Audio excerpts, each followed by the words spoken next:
Hello student, welcome my new video. Today we learn about chapter 2 and topic is maps. Student, first of all we learn about what is map. Map is the representation of the earth on a flat surface. Map जो होता है वे अर्थ का representation होता है वो भी एक flat surface पे as like paper white board etcetera. Maps are different kinds. Maps अलग अलग पर्पस से अलग अलग काम के लिए अलग अलग तरह के मैप्स का निर्माण किया जाता है. A map show the land and sea distributions continent and oceans etcetera. Map पे हम जो सी है, कॉन्टिनेंट्स है, ओशियंस है, इन चीज़ों को हम शो करते हैं या फिर जो लैंड है उन्हें शो करते हैं. It also show physical, political and other features,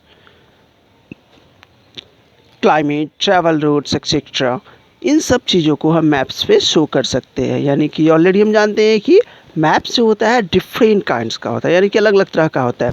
जैसे अगर क्लाइमेट को शो करना होगा तो क्लाइमेट मैप का यूज़ करेंगे, पॉलिटिकल फीचर्स को शो करना होगा तो पॉलिटिकल मैप का यूज़ करेंगे, फिजिकल फीचर्स का यूज़ करना होगा तो फिजिकल फीचर्स का यूज़ करेंगे. तो इस तरह से जो है ना it can also see the map. इन सब चीज़ों को हम मैप पे शो कर सकते हैं.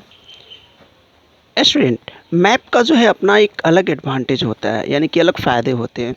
जैसे हम लोग फर्स्ट चैप्टर में पढ़े थे ग्लोब्स का advantage and disadvantage, see maps का भी कुछ एडवांटेज होता है, यानी कि ग्लोब से वो कहीं ज़्यादा बेटर होते हैं. As like maps can be folded, rolled and carried with easy. Student you will know about जो ग्लोब था उसे बहुत टफ होता था फोल्ड करना या रोल करना या कैरी करके one place to another place ले जाना. बट मैप्स जो होता है फ्लैट सरफेस पे बना होता है तो इसे ईजिली हम कैरी करके ले जा सकते हैं. यानी कि maps can be folded, rolled and carried with easy. Second advantage is they give a clear picture of the अर्थ. जो सेकेंड एडवांटेज है कि इसका फ़ायदा क्या है कि यह क्लियर पिक्चर दे सकता है अर्थ का, क्योंकि यह पार्टिकुलर पर्पस से अलग अलग चीज़ों के लिए अलग अलग तरह के बनाए जाते हैं. जैसे पॉलिटिकल बाउंड्री शो करना होगा as like state and capital, तो हम एक मैप पे उसको शो कर सकते हैं. और आप देख सकते हैं यहाँ पे क्लियरली दिखता है, जैसे कि राजस्थान का कैपिटल हो गया जयपुर. और दूसरा कि इसको हम आसानी से फोल्ड इस तरीके से फोल्ड करके हम कैरी करके one place to another place ले जा सकते हैं. Third advantage is we can also preserve informations contain in the map. Third advantage is we can also preserve information contain in the map. It means map पे हम बहुत सारे informations को, lots of informations को preserve करके रख सकते हैं. Now we discuss comparison between maps and globes. Means maps and globes में कुछ डिफ्रेंशिएट भी होता है, अंतर भी होता है. जैसे maps overcome the disadvantage of a globe. A globe is a true representation of the earth but it does not show all the features of the earth at one glance. अगर first difference की बात की जाए maps and globe में, तो पहला difference है कि ग्लोब जो है ट्रू रिप्रेजेंटेशन तो होती है बट इसमें टोटल जो है ना ट्रू इन्फॉर्मेशन नहीं मिल पाता है हमें अर्थ के बारे में, क्योंकि हम एक बार में जो है ना सामने जो देखते हैं उसी को देख पाते हैं, अदर रेस्ट बच जाता है. तो एक साथ हम ग्लोब को देखकर पूरा का पूरा अर्थ का फीचर्स को नहीं जान सकते हैं. बट मैप जो होता है it is the true representation of the अर्थ. अगर हम स्टेट और कैपिटल बनाएंगे तो उसमें स्टेट और कैपिटल्स पूरे आ जाएंगे और आसानी से हम एक मैप में इंडिया का पूरा स्टेट एंड कैपिटल्स को लोकेट कर सकते हैं. Also it can not be carried around. And already आप लोग को पता है कि ग्लोब को हम कैरी करके ले जा नहीं सकते हैं, बहुत टफ है क्योंकि वह बड़ा सा होता है और उसको हम फोल्ड नहीं कर सकते हैं. बट मैप्स को हम कैरी करके ले जा सकते हैं. We can carry maps easily.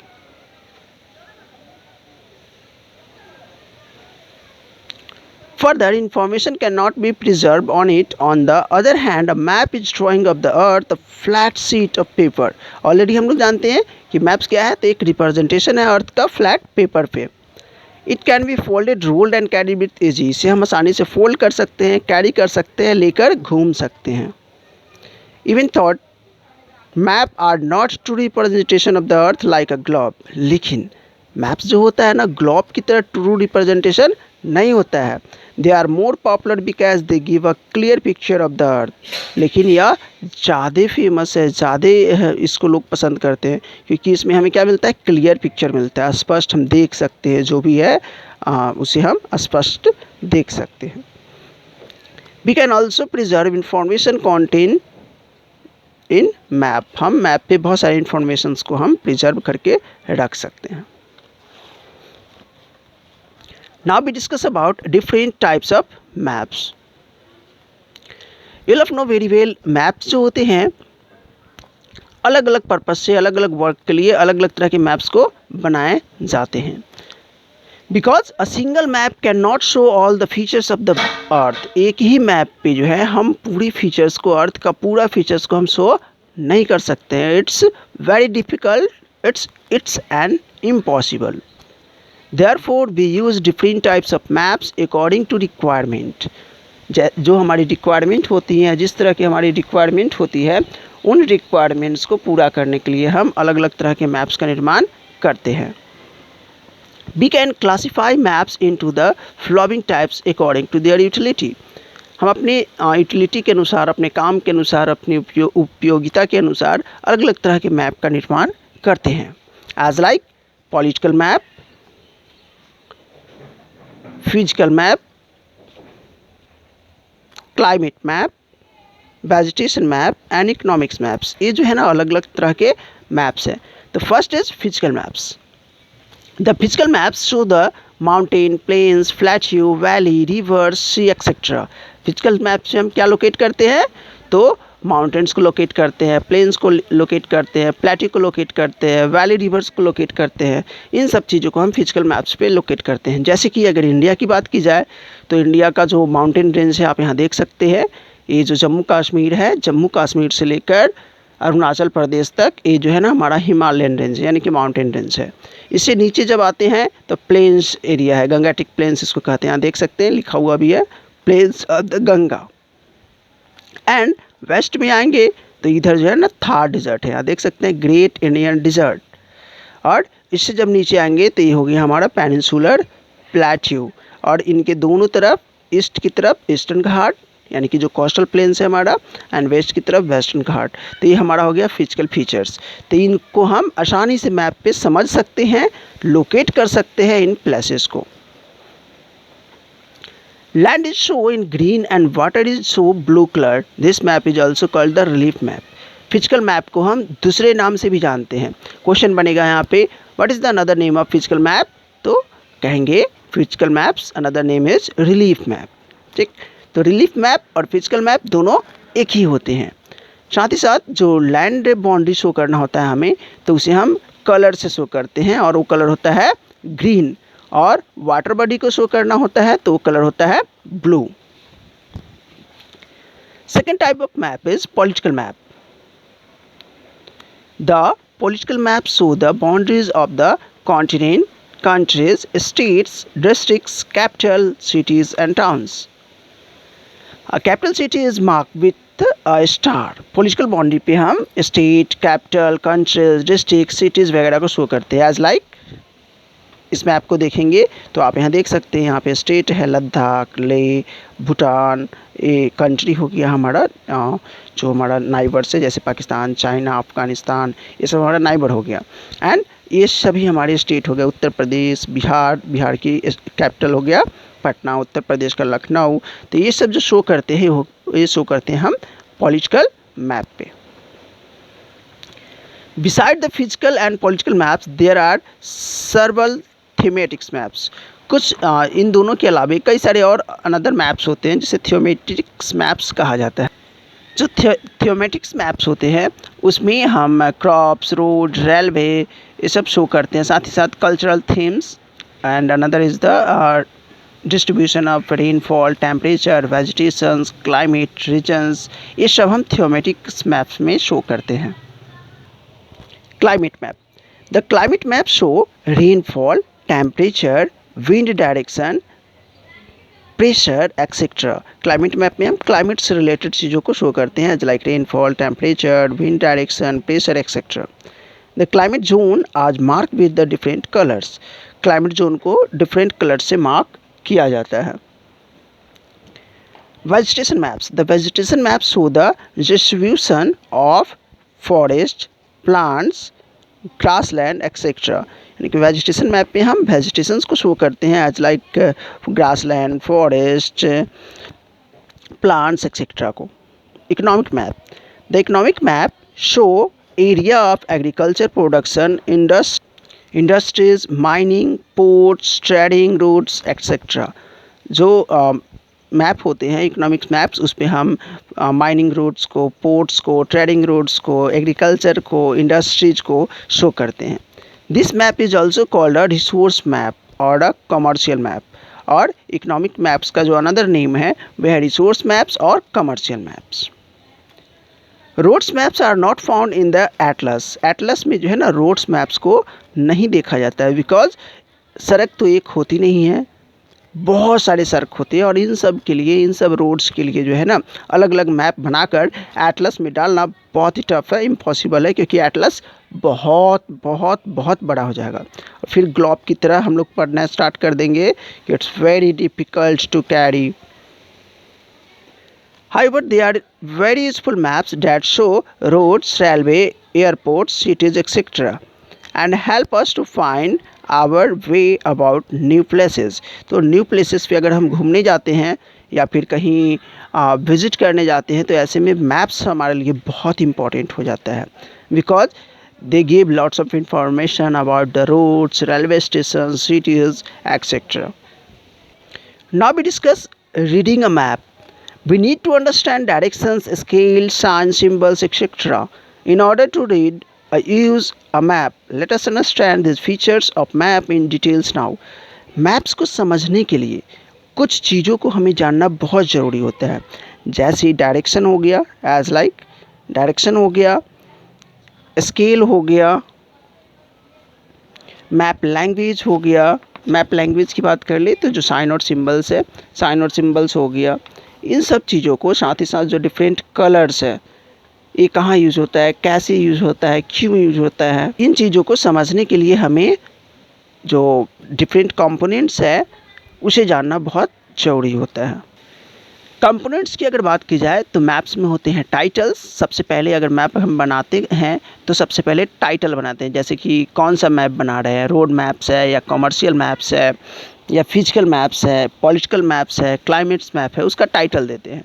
जैसे आप देखते होंगे चैप्टर की शुरुआत होती है, जैसे ये चैप्टर की शुरुआत करते हैं तो चैप्टर का नाम है मैप्स, तो हम इसमें समझ जाएंगे देखते ही इसका टाइटल कि हम आज क्या पढ़ेंगे, तो मैप्स के बारे में पढ़ेंगे।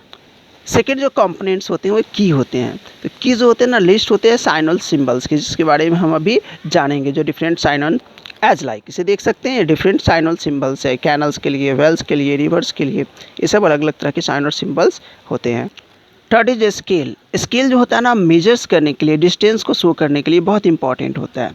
एंड डायरेक्शन, ये तो बहुत ज़्यादा इंपॉर्टेंट होता है, क्योंकि विदाउट डायरेक्शंस हमें कुछ पता ही नहीं चलेगा कि हम किस एरियाज में हैं, कहाँ पे हैं। ये जो डिफरेंट एरो जैसे as like north, south, east, west, north east, south west, north west, ये डायरेक्शन बहुत इंपॉर्टेंट होता है, और इसे एरो के जरिए, जैसे आप देख सकते हैं, एरो के जरिए लोकेट किया जाता है।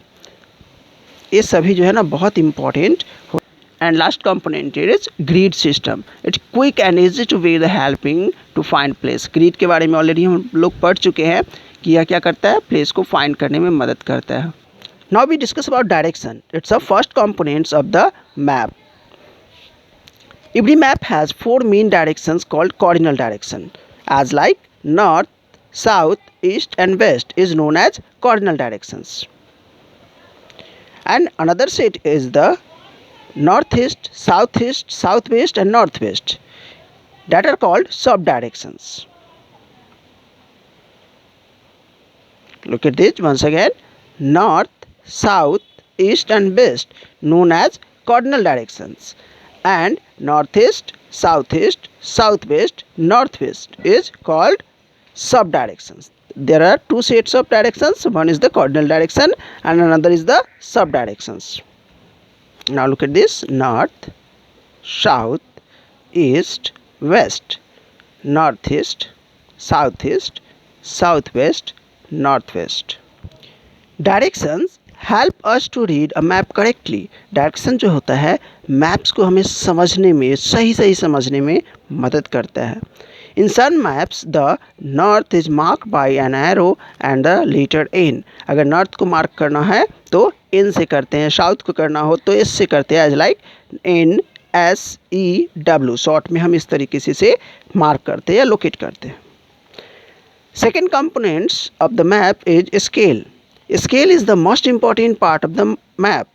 स्केल भी जो है बहुत इम्पॉर्टेंट पार्ट होता है मैप का, क्योंकि यह क्या है तो it's helps to measure distance and calculate areas. हम कैलकुलेट करने में एरियाज़ को, कितना डिस्टेंस है प्लेसेस का, इसका मदद करते हैं हम। स्केल हमें मदद करता है।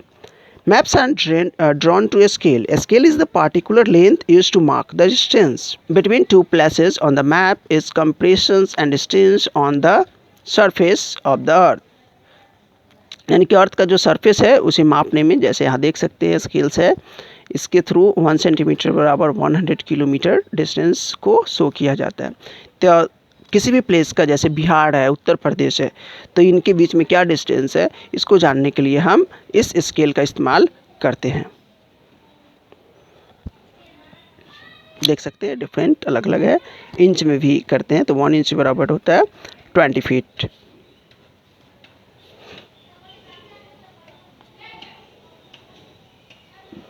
तो यहाँ पे दो तरह के स्केल का यूज किया जाता है, एक स्मॉल स्केल मैप्स, दूसरा large scale maps. Small scale maps जो शो किया जाता है ना, लार्जर प्लेस को, बहुत बड़े एरिया को जो है ना स्मॉल स्केल मैप्स से शो किया जाता है। एंड लार्जर स्केल मैप्स जो है ना, जो स्मॉलर एरियाज होता है, for example Uttar Pradesh small scale का यूज करेंगे, लखनऊ लार्ज स्केल का यूज करेंगे। तो यहाँ पर दो तरह का स्केल का यूज किया जाता है। Another important components of the map is map language. Map language consist of colour, sign and symbols. इसमें ना डिफरेंट कलर, साइन और सिंबल्स के बारे में हम स्टडी करेंगे, जो कि ऑलरेडी जान चुके हैं हम लोग कि वाटर को, माउंटेन्स को, लैंड को कौन कौन से कलर्स से हम शो करते हैं। यहाँ देख सकते हैं वाटर बॉडीज़ को ब्लू कलर से शो करते हैं, हाईलैंड्स को ब्राउन से शो करते हैं, प्लेन्स को ग्रीन से शो करते हैं। एंड साथ ही साथ जो डिफरेंट प्लेसेस है उसके लिए भी हम अलग अलग कोडेड में यूज़ करते हैं। जैसे रेलवे स्टेशन के लिए इस गेज का इस्तेमाल करते हैं, मीटर गेज है रेलवे स्टेशन के लिए। इस तरीके से अलग अलग पिक्चर्स को हम, जैसे ब्रिज के लिए हो गया, डैम के लिए हो गया, शो कर। तो मैप लैंग्वेज क्या करता है, तो map language explain the maps. It means maps को जो है ना, जो इंडेक्स की होता है वो एक्सप्लेन करता है। और इसमें जो मैप लैंग्वेज है इसमें क्या क्या होता है, तो साइन एंड सिंबल्स होते हैं, कलर्स होते हैं, ये सभी का इस्तेमाल किया जाता है। Maps are very colourful. आप देख सकते हैं अलग अलग मैप्स जो होते हैं ना, अलग अलग कलर्स से शो किया जाता है। यहाँ देख सकते हैं, यहाँ भी कई सारे कलर्स का इस्तेमाल किया गया है, आप इंडेक्स में यहाँ देख सकते हैं। In a map colours stands for particular landform. Maps में कलर्स जो है ना किसी खास लैंडफॉर्म को शो करता है। Features such as temples, springs, lake, etc. cannot be drawn on a map their actual shape. It means क्योंकि एक जो मैप होता है उसमें हम सभी का पिक्चर बनाकर शो करना बहुत इम्पॉसिबल होता है। तो उसके लिए ना अलग अलग साइन और सिम्बल्स का यूज किया, जैसे मंदिर हो गया, टेम्पल्स हो गया, मस्जिद हो गया, इट मीन्स मस्जिद हो गया, रेलवे स्टेशन हो गया। तो इन सब के लिए अलग अलग तरह के सिंबल, जैसे कि आप यहाँ देख सकते हैं टेम्पल, चर्च, मस्जिद, छतरी, इन सब के लिए अलग अलग सिंबल्स का शो किया गया है इस तरीके से। तो इसे भी थोड़ा रिमेंबर रहना ज़रूरी है। हालांकि इंटरनेशनल लेवल पे एक ही तरह के शो किए जाते हैं कि स्टैंडर्ड्स बनाया गया है कि सभी मैप्स में यही रहेगा, तो बहुत डिफ़िकल्ट भी नहीं होता है स्टूडेंट के लिए समझना। जैसे ये पिक्चर देखेंगे समझ में आ जाए कि अच्छा ये चर्च है, ये मंदिर है, मस्जिद हो गया, छतरी हो गया। तो ये सब अलग अलग जो होते हैं ना सिम्बल्स के ज़रिए हम शो करते हैं। तो स्टूडेंट इस चैप्टर्स में यानी कि जो मैप है हमारा सेकेंड चैप्टर में बस इतना ही। एंड आई थिंक्स आपको यह वीडियो बहुत ही फ़ायदेमंद होगा। और अगर इस चैप्टर से रिलेटेड कोई क्वेश्चंस होगा या फिर कोई प्रॉब्लम्स होंगे तो आप कमेंट बॉक्स में जाकर आप रिप्लाई कर सकते हैं। तो आई होप मैप्स को आपको बहुत अच्छे से समझ में आया होगा, डिफरेंस भी समझ में आ गया होगा मैप और ग्लोब में कि दोनों में क्या अंतर है, ग्लोब क्या है, मैप्स क्या है। तो चैप्टर सेकंड में बस इतना ही। एंड आई होप आप कमेंट ज़रूर करेंगे अगर कोई प्रॉब्लम्स होंगे तो। जो न्यू स्टूडेंट है हमारे इस चैनल्स पे, वे इस चैनल को सब्सक्राइब कर लेंगे, लाइक एंड शेयर करेंगे। सब्सक्राइब कर लेंगे तो न्यू वीडियो बहुत ईजिली आपको मिल जाएगा। So bye student, have a wonderful day.